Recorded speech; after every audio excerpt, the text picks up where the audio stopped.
Okay, I'm answering a question on bearings. I'm not sure where this comes from, but for the video, I'm just going to go through the information I have. So this bearing at south 80 degrees west, here's our compass heading. So just a reminder, this is north, south, east, west. So south 80 degrees west means it starts at south, goes toward the west at 80 degrees. So then we have 1.5 miles.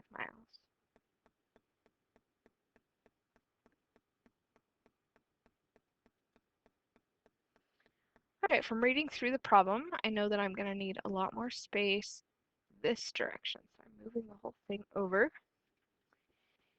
Then the next thing says it changes directions to south 17 degrees west and continues for 3 miles. So I'm going to do a little compass heading like I like to do right here.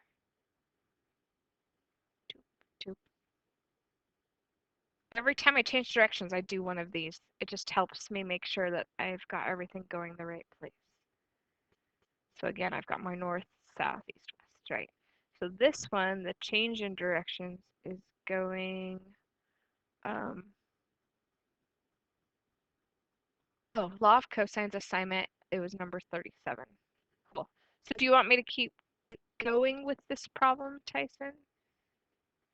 So after we go south 80 degrees west for 1.5 miles, change direction and go south 17 degrees west for 3 miles. So that means that this little angle right here is 17 degrees. Okay, what's the bearing from the starting point to the end point? So, get rid of my picture, it's not going away. Let's do a different color.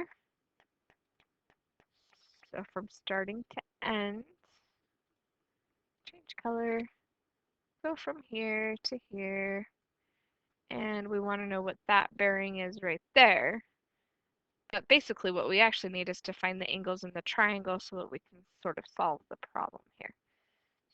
So we know that this angle here is 80 degrees, which means alternate interior angles tells us that this angle right here is also 80 degrees.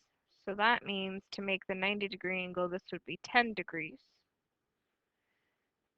Then this is 17 degrees, and in here we have 90 degrees.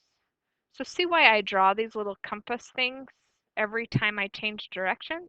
Because that helps me recognize when I have 90-degree angles that I need to throw into the mix. So we have a 17-degree angle right here from this bearing. We have a 10-degree angle right here because it's on the other side of this bearing. And then we have a 90-degree angle from east to south. So if we add all of those together, 17 plus 90 plus 10, we get 117 degrees. Oops, 17 degrees. And that's the number that we're going to use in our law of cosines formula to find this side. And then after we are able to find the side, then after we find this side here, then we can solve the rest of the triangle and actually find this angle. And then once we know that angle, we can use it to help us figure out from the 80-degree bearing, we would subtract the amount of this triangle. So we would take like 80, subtract this angle, and that would give us the new south degree west bearing for our initial starting point to the ending point.